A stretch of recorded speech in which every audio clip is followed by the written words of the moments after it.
Well, Hello, and welcome to the Wednesday Healing and Meditation service. We're so glad you joined us on our live stream, and we've got a change in our schedule.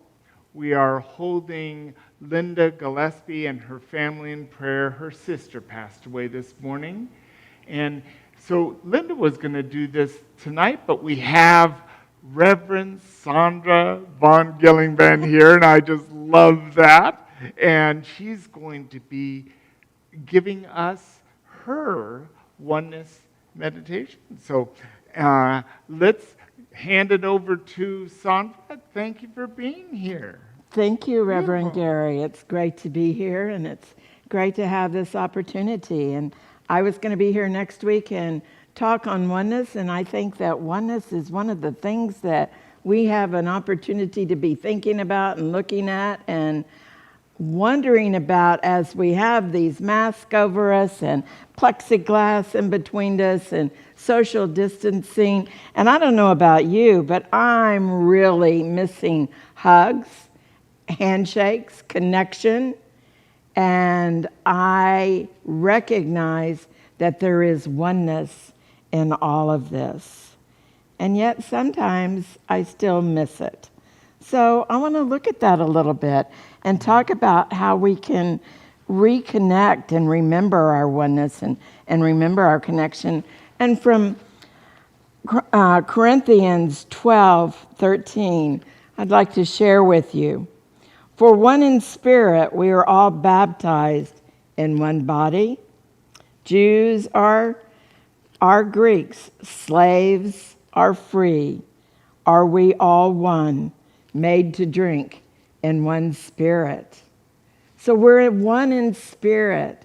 And when we can remember the oneness in spirit, when we can remember that we live in that, then we can begin to move past this separation and move past this sense of being alone. Because I know that right now there are a lot of people having a sense of being alone, and a lot of people being alone, a lot of people being isolated, a lot of people living alone, not being able to reach out to others, people being in homes that don't allow people in. So I think it's an interesting time to remember our oneness with everybody. And Greg Braden has done some work that I find interesting, because he has taken some organisms and split them and actually sent one 7 miles one direction and another 7 miles the other direction. And guess what happened? Even though they were in different places, they responded the same. They responded to emotion. They responded to energy the same way. So while they were originally together and then split apart, they remained connected. So we've all been connected in the beginning, and then we have that split apartness, and we have the ability to move in different directions and do different things and be raised by different parents and experience different lives. But we have one Creator. We're all one in spirit, regardless of how we've started. And so in that oneness, we have the opportunity to come together in our hearts, in that heart brain. And I think there's a quote here from Greg that talks about when that atomic particle of water was split into two parts and they were sent into two different places, that energetically they were connected, and that their heart brains were so connected that they were still one, that they responded collectively in the heart brain. And so we are. And so we understand the same way. We understand when we allow ourselves to understand the same way. So Greg calls this a divine matrix. Some of us call it God. Some of us call it other things. I call it God. So we move through this energy, this wonderful energy, divine matrix, God, allowing ourselves to flow, to connect, to move, to recognize the wonderful energy of God. And those times when we feel out of sorts and alone, we can come back and we can allow ourselves to reconnect. And there are ways that we can actually do this. You know, Mahatma Gandhi did some things and made some differences, as did some of the other of the people back in the day that really made significant changes in the world. And that was to call truth. Martin Luther King set forth truth, called truth out in the midst of lies, in the midst of things that were being put forth that were untruth. He called it forth. He said, this isn't right. So when we do that, when we call forth truth, we're changing the dynamics of what's going on. We're changing the energy. We're changing what's going on around us. Bruce Lipton says in The Biology of Belief, energy and matter are deeply intertwined, and that it is impossible to consider them an independent element. They are entwined. The universe isn't solid. It isn't solid. There's more space than there is what we think of as solid. And so if we begin to see that there is more energy than there is the appearance of something solid, then we can recognize that indeed you and I are right here. Even in the midst of social distancing, we are connected. Mm-hmm. And we still need to do our social distancing because the germs, we are. And so what we're social distancing from is not our energy, but the germs. So this is important to recognize. Another thing that's important in making a change when we're feeling this connection and when we're feeling this separation is we can use a little laughter, a little levity, a little movement of our energy, and finding that place where something is joyful and seeing the world as it truly is. And one of the ways I do that is I look for the innocence. I try to see with eyes that are new, like a flower, as if I've never seen it before. To see a person, a baby, to see something joyful and to laugh. The more we can laugh, the better we are. Yeah. Let me hear you laugh. See, you hear that and you just got to laugh, right? So that's one of the ways we can change the energy and the flow of the energy. And we want to do that. Always want to do that. So we can break that. Another way we can break that place where we are is by crying. And it's important to remember that crying is an appropriate way to change the energy or break the energy. And by golly, I've cried a few times recently. I'm ready for things to be a little different. I'm ready to be able to pick up and go and do. And guess what? A few tears and I'm all right to just settle back down. It's okay. It's really okay. We're all in this together and we're doing all right and we're not alone and we're not disconnected. We are still connected. We're still in oneness. We're still in oneness. We may not be able to come here on Sunday and do all the hugs we've been able to do, which I love. And yet, I can do virtual hugs. I can call people. I can connect. I can pray. I can pray with people and remember my friends in prayer. That makes a big difference for me. Doesn't it for you? Very much so. When you pray with people, don't you feel a connection? Always. Yeah, me too. So energetically, we can connect. We can break the negative patterns of that energy. We can bring a higher consciousness, a higher level of awareness to our lives and so much that we do. And we can see the beauty. And it's important for us to recognize that the beauty that you see in me, the beauty that you see in Gary, is a reflection of the beauty in you. That's a quote from Rumi, and Rumi said things so well. The beauty you see in me is the reflection of you.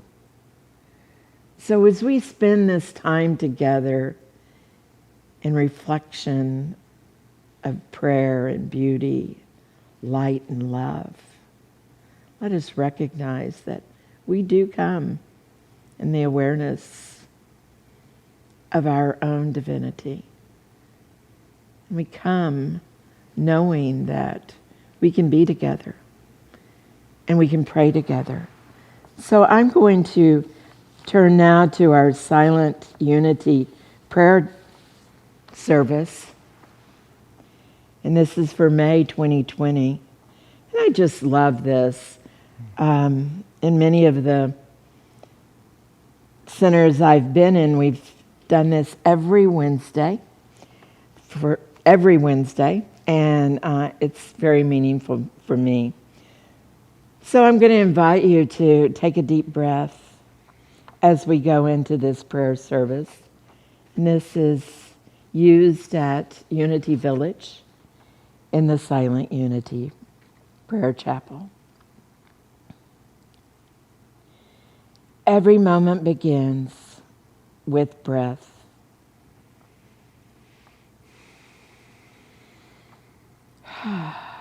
With an inflow of vitality that is the beginning, is the beginning point for the next divine idea.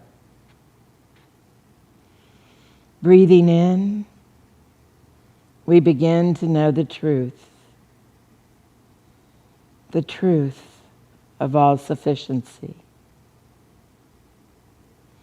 Our very source, our inner resource, God. We begin this period of prayer by breathing in. Centered in God, I am secure and peaceful. I invite you to just make that a part of your prayer time. Centered in God, I am secure and peaceful. And as I shift my focus from outer activity to God, my source, my inner resource, I realize that God is peace.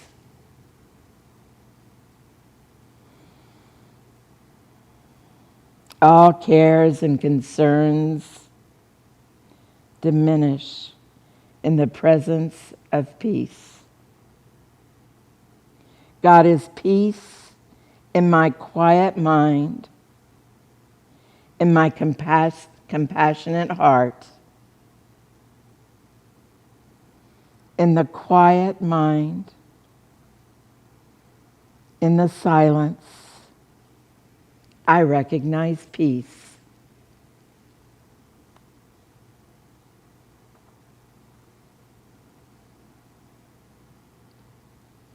And with the silence of prayer, I gain a clear sense of direction.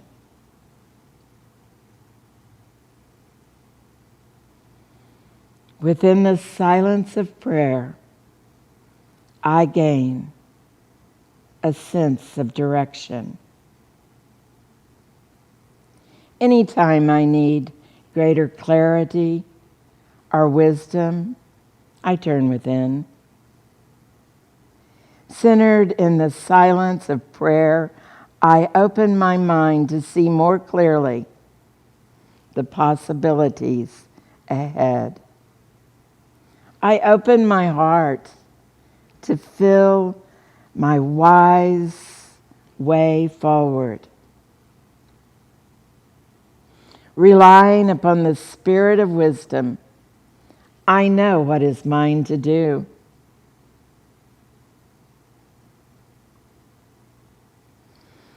By the power of divine life, I thrive.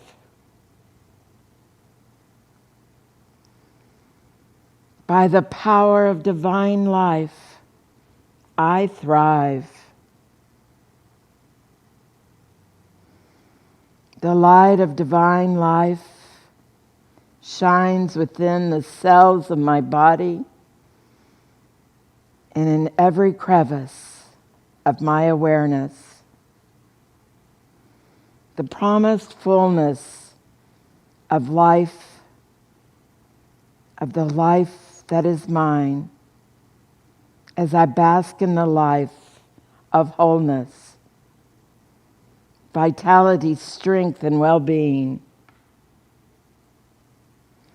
God is the light of life that I realize in the silence.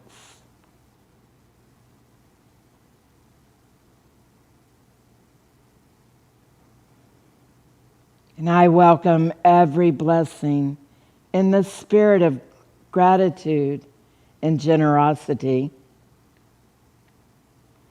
As I reflect on the ways my life is blessed, I overflow with gratitude, realizing God is the source of every creative idea. I am prosperous. I am purposeful. I am thoughtful and kind. All that I can be and all that I can do flows from the silence.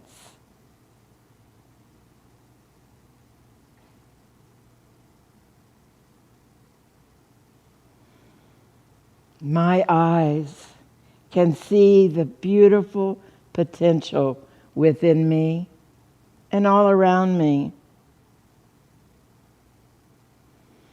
By the power of faith, I have inner vision.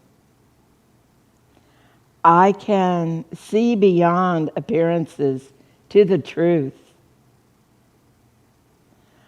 I can perceive the ripened fruit before the first blossom appears on the tree.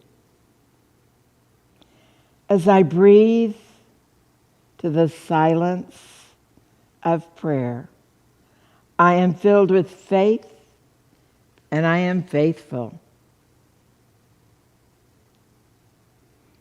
Gently guided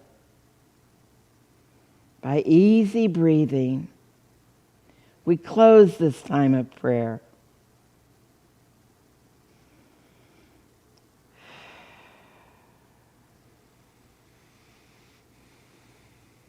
In the hours ahead, let us choose to be anchored in the peace, in the wisdom, in the life, and the faith.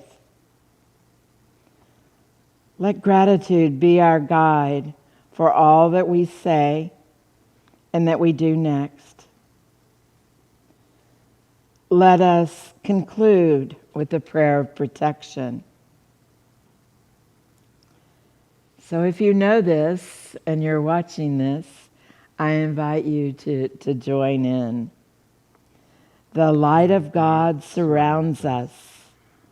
The love of God enfolds us. The power of God protects us. The presence of God watches over us. Wherever we are, God is, and all is well. And we are grateful for this time. And thank you for joining us. Amen. Thank you, Sondra. Oh, thank you, Reverend Gary. It really was a blessing. And I feel even more connected than I did when I first came in here tonight. And I hope you do as well. And take what works, leave the rest. If you want to find the Silent Unity service, you can go to unity.org. And under prayer, in that margin, there's prayer services.